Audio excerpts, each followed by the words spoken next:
नमस्कार दोस्तों, स्वागत है आपका आज के मुख्य समाचार में, जिसमें सबसे पहली बड़ी खबर में आपको बताएंगे कि वायु सीमा लांघते ही चीन के विमानों को नष्ट कर देगा भारत और इंडियन एयरफोर्स ने किया आकाश मिसाइल का परीक्षण। इसी के साथ दूसरी बड़ी खबर में आपको बताएंगे कि समुद्र में चाइना पाकिस्तान की पनडुब्बियों का शिकार करेगा भारत का रोमियो हेलीकॉप्टर। और तीसरी बड़ी खबर में जिक्र होगा कि सावधान चीन पाकिस्तान, अब भारत के पास मैरीटाइम थिएटर कमान है और जिसके बाद खत्म हो जाएगा भारत का एक एक दुश्मन। दोस्तों, हर एक खबर की गहराई में आपको ले जाएंगे, लेकिन उससे पहले अगर आपको भी देश की सेना और पीएम मोदी पर पूरा भरोसा है तो आप अभी इस वीडियो को लाइक कीजिए और इस लाल बटन को दबा के इस चैनल को फ्री में सब्सक्राइब करके घंटी बजाकर कमेंट में लिखिए जय हिंद। दोस्तों, रुक करते तमाम बड़ी खबरों की तरफ। वायु सीमा लांघते ही चीन के विमानों को नष्ट कर देगा भारत, आईएएफ ने किया आकाश मिसाइल का परीक्षण। जी हां दोस्तों, एलएसी पर जारी विवादों के बीच चीन की एयरफोर्स को धूल चटाने के लिए भारतीय वायुसेना ने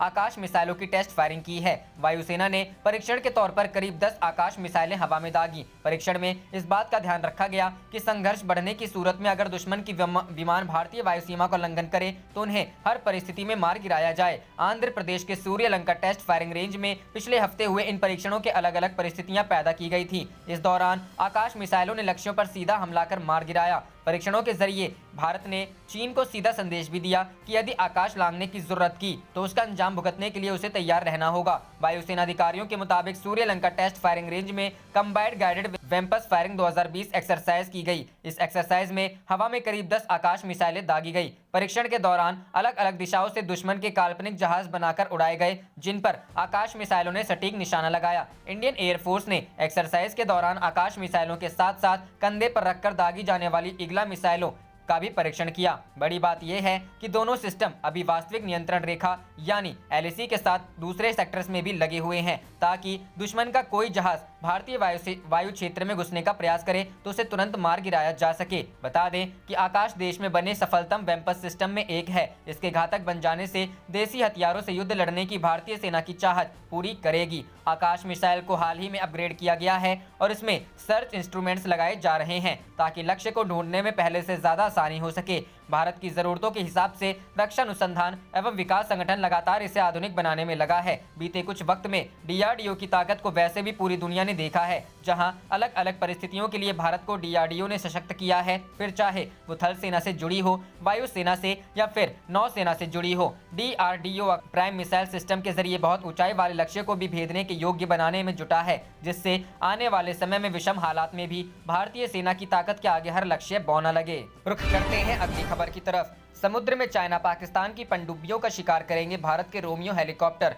जी हां दोस्तों, चीन अपनी जिस ताकत को समंदर में बार बार प्रदर्शित करता है उसका तोड़ भारतीय नौसेना ढूंढ निकाला है। यह तोड़ MH-60 रोमियो हेलीकॉप्टर है। यह हेलीकॉप्टर चीन के गुरूर को समुद्र में चकनाचूर कर देंगे। लॉकहीड मार्टिन कंपनी करेगी आपूर्ति। बता दें कि अमेरिका की लॉकहीड मार्टिन कंपनी ने भारतीय नौसेना दिवस के अवसर का ट्वीट करते भारत को मिलने जा रहे MH-60R यानी रोमियो हेलीकॉप्टर की पहली तस्वीर साझा की थी। माना जा रहा है कि जल्दी ही ये रोमियो हेलीकॉप्टर भारत आ जाएंगे और भारतीय नौसेना की जंगी बेड़े में शामिल हो जाएंगे। इनका जिक्र सबसे पहले अमेरिकी राष्ट्रपति डोनाल्ड ट्रंप ने किया था। हिंद महासागर में चीन की नौसेना अपनी पनडुब्बी ताकत की वजह से काफी ताकतवर है, लेकिन मॉडर्न वॉरफेयर में रोमियो सबसे बेहतरीन और एडवांस मैरीटाइम हेलीकॉप्टर है, जिन्हें समुद्र में साइलेंट पनडुब्बी किलर के रूप में भी जाना जाता है। यानी दुश्मन चाहे पानी के अंदर हो या बाहर, रोमियो हेलीकॉप्टर अपनी घातक मिसाइलों से उसे आसानी से निशाना बना सकता है। रोमियो चौथी जनरेशन का सबसे एडवांस हेलीकॉप्टर है। इनकी सबसे बड़ी ताकत यह है कि ये पनडुब्बियों को तबाह करने में सक्षम है।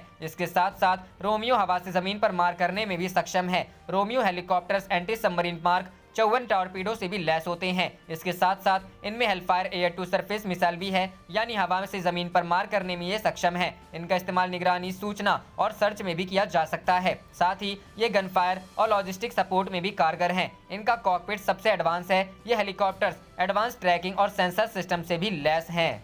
रुख करते हैं अगली खबर की तरफ। सावधान चीन पाकिस्तान, अब भारत के पास मैरीटाइम थिएटर कमान, खत्म होगा दुश्मन। जी हां दोस्तों, पूर्वी लद्दाख में वास्तविक नियंत्रण रेखा पर बीते मई महीने से भारत और चीन के बीच तनाव जारी है। पाकिस्तान के साथ भी एलओसी पर कई सालों से तनाव की स्थिति जारी है। वहीं इस बार भारत ने पाकिस्तान और चीन दोनों को सबक सिखाने का मन बना लिया है। एलएसी और एलओसी पर जारी तनाव को देखते हुए भारत लगातार अपनी सैन्य ताकतों को बढ़ाने का काम तेजी के साथ कर रहा है। इसी कड़ी में भारत कुल 7 थिएटर कमान बनाने में जुटा हुआ है। देश की पहली थिएटर कमान के अगले साल की शुरुआत में अस्तित्व में आने की संभावना है। पहली थिएटर कमान मैरीटाइम कमान होगी, जिसकी जिम्मेदारी भारतीय समुद्री क्षेत्र की सुरक्षा होगी। भारत तेजी से इस कमान को बनाने में जुटा हुआ है। बता दें कि सीमा पर चल रहे तनाव के बीच सेनाओं में हो रहे सुधारों के तहत देश में कुल 7 कमान तैयार की जानी है। इनमें चीन सीमा के लिए उत्तरी थिएटर कमान, पाकिस्तानी सीमा के लिए पश्चिमी थिएटर कमान और दक्षिण भारत के लिए पेनिनसुला थिएटर कमान शामिल हैं। दावा किया जा रहा है कि थिएटर कमान के पुनर्गठन के बाद भारत की ताकत कई गुना बढ़ जाएगी। बता दें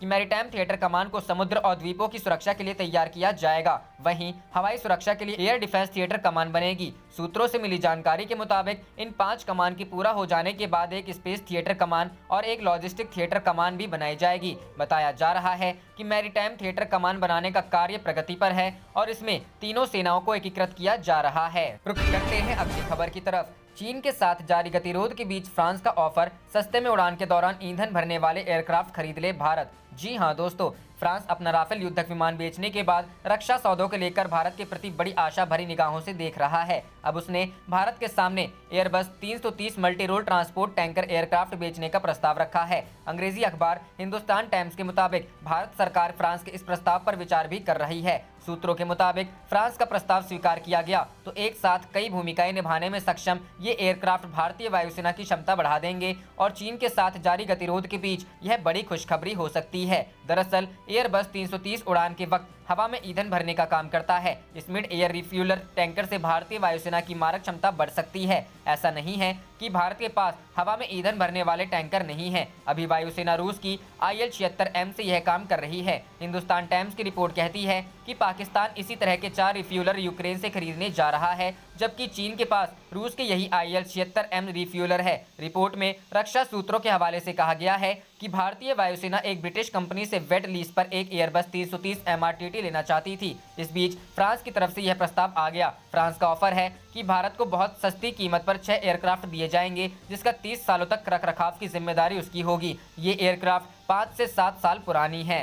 रुक करते हैं अगली खबर की तरफ। चीन को टक्कर देने के लिए इंडोनेशिया भी फ्रांस से खरीदेगा राफेल लड़ाकू विमान। जी हां दोस्तों, चीन की विस्तारवादी नीति और अपने पड़ोसी देशों से नाराजगी अब उस पर ही भारी पड़ती दिख रही है। चीन की दादागिरी पर अंकुश लगाने के लिए उसके अगल बगल के छोटे बड़े देश अपनी सैन्य ताकत बढ़ाने पर जोर दे रहे हैं। भारत के साथ सीमा विवाद के चलते अभी भी चीन और भारत के बीच तनाव चल रहा है। भारत ने अपनी वायुसेना को मजबूत करने के लिए फ्रांस से अत्याधुनिक राफेल लड़ाकू विमान भी खरीदे हैं। अब भारत फ्रांस से राफेल विमान खरीदने जा रहा है। फ्रांस की रक्षा मंत्री फ्लोरेंस पार्ले ने इस बात की पुष्टि की है। फ्रांस की ला ट्रिब्यून फाइनेंशियल वेबसाइट ने पहले ही इस सौदे का खुलासा किया था, लेकिन उसकी रिपोर्ट में 36 के बजाय 48 राफेल का उल्लेख था। हालांकि अब इंडोनेशिया फ्रांस से 36 राफेल खरीदेगा। इसमें लिखा था कि जकार्ता अपने व्यापक रक्षा सहयोग को बढ़ाने के लिए फ्रांस के साथ राफेल विमानों के सौदे को अंतिम रूप देने के लिए तैयार है। उस रिपोर्ट में दावा किया गया था कि इस साल के अंत तक राफेल विमानों की डील पर सहमति बनने की उम्मीद है। फ्रांस और इंडोनेशिया के बीच रक्षा संबंधों की हाल ही में ही शुरुआत हुई है। राफेल डील के पहले 2019 में इंडोनेशियाई एयरफोर्स के लिए 8 एयरबस हेलीकॉप्टर H225M का सौदा हुआ था। निक्केई एशियन रिव्यू के अनुसार इंडोनेशिया के रक्षा मंत्री पारबोवो सुबियांतो की अक्टूबर में पेरिस दौरे के समय इस डील को लेकर चर्चा हुई थी। चीन और इंडोनेशिया के बीच दक्षिणी चीन सागर में नातुना द्वीप को लेकर विवाद है। सितंबर में ही इंडोनेशिया ने अपने जलीय सीमा में पहुंचे चीन की एक युद्धपोत को खदेड़ दिया था। इसके बाद से चीन ने इंडोनेशिया के चारों ओर घेराबंदी को बढ़ा दिया था। साउथ चाइना सी में चीन से बढ़ते खतरे को देखते हुए इंडोनेशिया लगातार अपनी सेना को मजबूत कर रहा है। राफेल खरीदने का निर्णय भी इसी रणनीति का हिस्सा है। रुख करते हैं अगली खबर की तरफ। चीन के खिलाफ नई तिकड़ी बना रहा जापान। अमेरिका फ्रांस के साथ पहली बार करेगा युद्ध अभ्यास। जी हां दोस्तों, दक्षिणी चीनी सागर में ड्रैगन की बढ़ती दादागिरी के खिलाफ जापान नई तिकड़ी बना रहा है। जापानी मीडिया रिपोर्टर्स के अनुसार अगले साल मई में अमेरिका और फ्रांस की नौसेना के साथ जापान अपने एक द्वीप के नजदीक बड़े पैमाने पर युद्ध अभ्यास करेगा। जापान ने इससे पहले अमेरिका और फ्रांस के साथ कई त्रिपक्षीय युद्ध अभ्यास नहीं किया है। हाल के दिनों में जापानी क्षेत्र में चीन की नेवी और एयरफोर्स की घुसपैठ में काफी तेज हुई है। सैकई न्यूज़पेपर की रिपोर्ट के अनुसार यह युद्धाभ्यास जापान के निर्जन द्वीपों में से एक पर समुद्री और जमीनी इलाकों में किया जाएगा। इस दौरान तीनों देशों की नौसेना प्राकृतिक आपदा के दौरान राहत और बचाव कार्य की तैयारियों को जांचेगी। हालांकि विशेषज्ञों ने आशंका जताई है कि इसका प्रमुख उद्देश्य चीन के खिलाफ रक्षात्मक तैयारियों को बढ़ाना है। जापानी मीडिया में दावा किया गया है कि इस संयुक्त अभ्यास का उद्देश्य पूर्वी चीन सागर में जापानी नियंत्रित द्वीपों का दावा करना है। हालांकि जापान का रक्षा मंत्रालय में इस अभ्यास को लेकर कोई आधिकारिक बयान नहीं जारी किया है। वहीं फ्रांसीसी नौसेना के प्रमुख एडमिरल पियरे वांडियर ने एक इंटरव्यू में कहा कि हम इस क्षेत्र में अपनी उपस्थिति को दिखाना चाहते हैं। उन्होंने कहा कि इससे जापान फ्रांस सहयोग का संदेश भी जाएगा। चीन और जापान में पूर्वी चीन सागर में स्थित द्वीपों को लेकर आपस में विवाद है। दोनों देश इन निर्जन द्वीपों पर अपना दावा करते हैं, जिन्हें जापान में सेनकाकू और चीन में डियाओस के नाम से जाना जाता है। इन द्वीपों का प्रशासन 1972 से जापान के हाथों में है।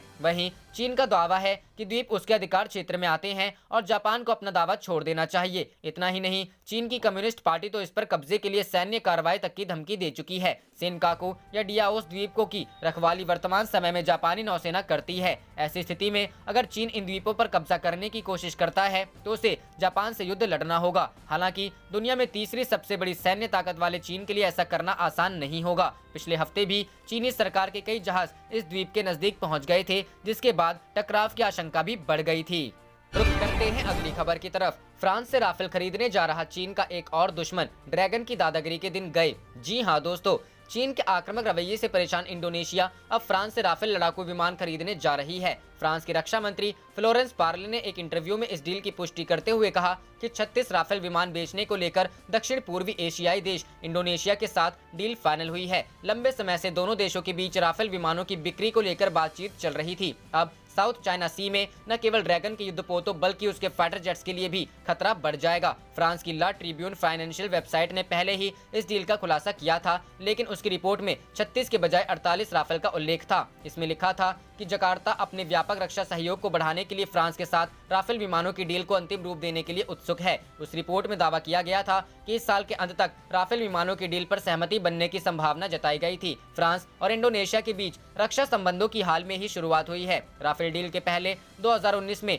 इंडोनेशियाई एयरफोर्स के लिए 8 की संख्या में एयरबस हेलीकॉप्टर H225M हेलीकॉप्टर का सौदा हुआ था। निक्केई एशियन रिव्यू के अनुसार इंडोनेशिया के रक्षा मंत्री पारबोवो सुबियांतो के अक्टूबर में पेरिस दौरे के समय इस डील को लेकर बातचीत हुई थी। चीन और इंडोनेशिया के बीच दक्षिणी चीन सागर में नातुना द्वीप को लेकर विवाद है। सितंबर में ही इंडोनेशिया ने अपने जलीय सीमा में पहुंचे चीन के एक युद्धपोत को खदेड़ दिया था। इसके बाद से चीन ने इंडोनेशिया के चारों ओर घेराबंदी को बढ़ा दिया था। साउथ चाइना सी में चीन से बढ़ते खतरे को देखते हुए इंडोनेशिया लगातार अपनी सेना को मजबूत कर रहा है। इंडोनेशिया ने चीन के जहाज को नातुना द्वीप के पास से खदेड़ा था। यह क्षेत्र इंडोनेशिया के एक्सक्लूसिव इकोनॉमी जोन में आता है। इंडोनेशियाई समुद्री सुरक्षा एजेंसी के जहाज चीनी युद्धपोतों और मछुआरों के इस क्षेत्र में लगातार घुसपैठ करने के कारण लगातार गश्त करती रहती है। इससे जलीय क्षेत्र की सुरक्षा के साथ साथ चीन की हरकतों पर भी नजर बनी रहती है। रुक करते हैं अगली खबर की तरफ। पाकिस्तान में विपक्ष के निशाने पर इमरान सरकार, सांसद और विधायक दे सकते हैं इस्तीफा। जी हां दोस्तों, पाकिस्तान के 11 विपक्षी दलों के संगठन पाकिस्तान डेमोक्रेटिक मूवमेंट के केंद्र और प्रांतीय सरकार के सांसद और विधायक सामूहिक इस्तीफा दे सकते हैं। इस आशय की जानकारी पाकिस्तान मुस्लिम लीग नवाज की पंजाब प्रांत के अध्यक्ष राणा सनाउल्लाह ने दी है। उन्होंने कहा कि इसका अंतिम फैसला पीडीएम के नेता करेंगे। सनाउल्लाह ने कहा कि यदि इमरान सरकार ने विपक्षी नेताओं से बात नहीं की और संवादहीनता की स्थिति बढ़ाने की कोशिश की तो इससे हालात बिगड़ेंगे। उन्होंने कहा कि इस्तीफे के संबंध में पीडीएम जो भी निर्णय लेगा हमारी पार्टी उस पर अमल करेगी। उन्होंने बताया कि विपक्षी दलों की 13 नवंबर को लाहौर रैली में भी हजारों लोग जुटने वाले हैं। इससे पहले 16 अक्टूबर से विपक्षियों की 5 रैली गुजरांवाला, कराची, क्वेटा, पेशावर और मुल्तान में हो चुकी है। रैली में हजारों लोग जुटे और इमरान सरकार के खिलाफ प्रदर्शन किया। पाकिस्तान के कसूर जिले में बार काउंसिल अध्यक्ष के दुर्व्यवहार के कारण यहाँ के सभी 10 जज सामूहिक छुट्टी पर चले गए हैं। बार अध्यक्ष ने एक जज के साथ दुर्व्यवहार कर दिया था। इन सभी जजों ने अदालत में काम रोक दिया। विपक्ष ने इमरान खान सरकार पर आरोप लगाया है कि गलत नीतियों के कारण देश दिवालिया होने की कगार पर आकर खड़ा हो गया है। पीडीएम नेताओं ने एक भाषण में कहा कि उन्होंने संघर्ष शुरू कर दिया है और यह इमरान सरकार को सत्ता से उखाड़ फेंके जाने तक जारी रहेगा। नेताओं ने कहा कि जिस सरकार ने लोगों से 1 करोड़ रोजगार देने का वादा किया था वो अब उनसे मौजूदा रोजगार भी छीन रही है। यही वजह है कि लोग खुदकुशी की बात सोचने लगे हैं। सरकार गिरफ्तारियां समेत अन्य तरीकों से जुल्म करने में लगी है, लेकिन हमारा संघर्ष तार्किक निष्कर्ष निकलने तक जारी रहेगा। करते हैं अगली खबर की तरफ। शनिवार को पाकिस्तान ने फिर किया सीज फायर का उल्लंघन, भारतीय सेना ने दिया मुंहतोड़ जवाब। जी हां दोस्तों, पाकिस्तान अपनी हरकतों से बाज नहीं आ रहा है। शनिवार को एक बार फिर पाकिस्तानी सेना ने एलओसी के पुंछ सेक्टर में 2 जगहों पर गोलाबारी की। भारतीय सेना ने भी पाकिस्तानी सेना की गोलाबारी का मुंहतोड़ जवाब दे दिया है। खास बात यह है कि पाकिस्तान की तरफ से युद्ध विराम का उल्लंघन ऐसे समय में किया गया है जब पाकिस्तानी खुफिया एजेंसी आईएसआई खुद एलओसी की हालत पर 11 दिसंबर को इस्लामाबाद में दूसरे देशों के एम्बेसडर का एक सम्मेलन आयोजित करने जा रही है। जम्मू स्थित रक्षा मंत्रालय के क्षेत्रीय प्रवक्ता कर्नल देवेंद्र आनंद के मुताबिक शनिवार शाम 4 बजे पाकिस्तानी सेना ने पुंछ के किरनी और कस्बा सेक्टर्स में फायरिंग के साथ साथ मोर्टार से गोले दागे गए। कर्नल आनंद के मुताबिक पाकिस्तानी सेना के युद्ध विराम उल्लंघन का भारतीय सेना ने भी मुंहतोड़ जवाब दे दिया है। आपको बता दें कि पाकिस्तानी सेना इस साल अब तक 4000 से भी ज्यादा बार एलओसी पर युद्ध विराम का उल्लंघन कर चुकी है, जबकि पिछले साल यानी 2019 में संख्या 3233 थी। कभी आतंकियों को घुसपैठ कराने के इरादे से और कभी भारत को उकसाने के इरादे से पाकिस्तानी सेना सीज फायर का उल्लंघन करती रहती है। पाकिस्तानी गोलाबारी में पिछले कुछ समय में कई सैनिकों और स्थानीय नागरिकों की जान जा चुकी है। 13 नवंबर को भारतीय सेना ने पाकिस्तान की फायरिंग का कड़ा जवाब देते हुए पाकिस्तान की कई चौकियां और टेरर लॉन्च पैड्स तबाह कर दिए थे। सूत्रों के मुताबिक 11 दिसंबर को पाकिस्तानी खुफिया एजेंसी आईएसआई इस्लामाबाद में एलओसी के हालात पर एक सम्मेलन आयोजित कर रही है। इस सम्मेलन में आईएसआई ने इस्लामाबाद में तैनात विभिन्न दूतावासों के एम्बेसडर को आमंत्रित किया है। सूत्रों के मुताबिक बहुत हद तक संभव है कि इस तरह से सीज फायर का उल्लंघन की कार्रवाई कर पाकिस्तानी खुफिया एजेंसी ये दर्शाने की कोशिश कर रही है कि एलओसी पर हालात ठीक नहीं है। हालांकि इस सम्मेलन में पाकिस्तान ने एलओसी के साथ साथ अपनी पश्चिमी सीमाओं और काउंटर टेररिज्म नीतियों से भी एम्बेसडरों को अवगत कराने के लिए आमंत्रित किया है। रुख करते हैं अगली खबर की तरफ। चीन से जारी तनाव के बीच हिंद महासागर में बरसेंगे गोले, भारत और रूस का 2 दिवसीय नौसैनिक अभ्यास शुरू। जी हां दोस्तों, एलएसी पर चीन से जारी तनाव के बीच भारत ने पूर्वी हिंद महासागर में शुक्रवार को रूस के साथ 2 दिवसीय नौसैनिक अभ्यास शुरू किया। अमेरिका, ऑस्ट्रेलिया और जापान के साथ मालाबार युद्ध अभ्यास करने के 2 सप्ताह बाद यह नौसैनिक अभ्यास शुरू हुआ है। रूसी नौसेना ने अपना गाइडेड मिसाइल क्रूज वरयाक तथा बड़े पनडुब्बी रोधी पोत एडमिरल पांटेलियेव को तैनात किया है। भारतीय नौसेना स्वदेश निर्मित गाइडेड मिसाइल वाहक शिवालिक और पनडुब्बी रोधी युद्धपोत के साथ प्रतिनिधित्व कर रही है। भारतीय नौसेना के प्रवक्ता कमांडर विवेक माधवाल ने कहा, अभ्यास का लक्ष्य पारस्परिकता, समझदारी में सुधार और दोनों मित्र नौसेनाओं के बीच बेहतर प्रचलन का आदान प्रदान करना है। इसमें उन्नत सतह और पनडुब्बी रोधी युद्ध अभ्यास, हथियारों की फायरिंग, नौसैनिक अभ्यास और हेलीकॉप्टर संचालन शामिल हो सकता है। भारतीय नौसेना अपनी मित्र विदेशी नौसेनाओं की इकाइयों के साथ नियमित रूप से पैसेज अभ्यास करती रहती है, एक दूसरे के बंदरगाहों का दौरा भी करती है। विवेक माधवाल ने बताया कि इस तरह के पैसेज अभ्यास का आयोजन नियमित रूप से भारतीय नौसेना द्वारा अपने मित्र देशों की नौसेनाओं के साथ किया जाता है। यह युद्ध अभ्यास 4 दिसंबर को नौसेना दिवस के अवसर पर आयोजित किया जा रहा है। इस तरह के नौसैनिक अभ्यास दोनों मित्र सेनाओं के बीच साझा की जा रही मजबूत दोस्ती के संबंधों को तरजीह देते हैं। गौर करने वाली बात यह भी है कि मौजूदा सैन्य अभ्यास ऐसे समय में हो रहा है जब पूर्वी लद्दाख में चीनी सेना के साथ तनाव जारी है। दोनों ही देशों की सेनाएं सीमाओं पर तैनात हैं। उल्लेखनीय है कि नौसेना दिवस के मौके पर शुक्रवार को नौसेना प्रमुख एडमिरल करमबीर सिंह ने थल सेना अध्यक्ष जनरल एम नरवणे तथा वायुसेना प्रमुख air chief marshal RKS Bhadauria के साथ यहां नेशनल वॉर मेमोरियल पर शहीदों को श्रद्धांजलि अर्पित की। इस मौके पर तीनों सेना के अध्यक्षों के साथ vice admiral R Hari Kumar भी मौजूद थे। नौसेना प्रमुख ने सेवानिवृत्त नौसैनिकों के नाम एक संदेश में कहा, यह साल इस लिहाज से खास है कि हम 1971 के भारत पाक युद्ध में भारत की जीत के 50 साल होने पर स्वर्णिम विजय वर्ष मना रहे हैं। रुख करते हैं अगली खबर की तरफ। चीन कर रहा सैनिकों के डीएनए से छेड़छाड़, बना रहा है खूंखार सुपर सोल्जर। जी हां दोस्तों, चीन ने खुद को दुनिया का सबसे ताकतवर देश बनाने के लिए इंसानियत ताक पर रख दी है। अब खबर आ रही है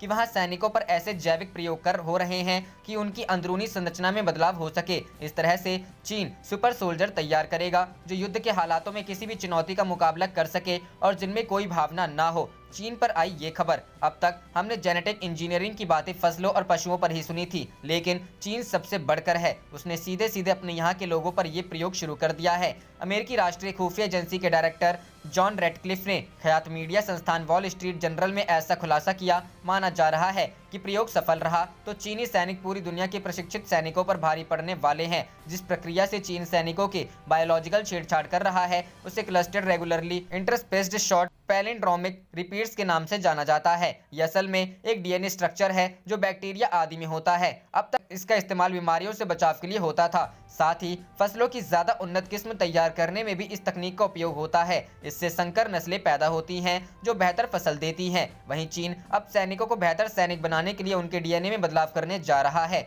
जिन एडिटिंग की तकनीक के बारे में पहले से वैज्ञानिकों को डर रहा था कि आगे चलकर कोई देश इंसानों पर भी ये प्रयोग कर सकता है, यही डर चीन के मामले में सच साबित होता दिख रहा है। रुख करते हैं अगली खबर की तरफ। कोरोना वैक्सीन कोने कोने तक पहुंचाने को वायुसेना ने कसी कमर, 100 हेलीकॉप्टर और प्लेन तैयार। जी हां दोस्तों, कोरोना वायरस के खिलाफ वैक्सीन तैयार होने के संकेत मिलने की शुरुआत हो गई है। हाल ही में प्रधानमंत्री नरेंद्र मोदी ने भी कहा था कि आने वाले कुछ हफ्तों में वैक्सीन उपलब्ध हो सकती है। ऐसे में इतने बड़े स्तर पर वैक्सीन के वितरण के लिए भारतीय वायुसेना ने भी कमर कस ली है। वायुसेना ने अपने ट्रांसपोर्ट प्लेन और हेलीकॉप्टर समेत 100 विमानों को वैक्सीन कार्यक्रम के लिए तैयार कर लिया है। माना जा रहा है कि देश के दूर दराज के इलाकों में वैक्सीन ले जाने के लिए एयरलिफ्ट की नौबत आ सकती है। आप देख रहे थे आपका अपना चैनल जय हिंद जय भारत।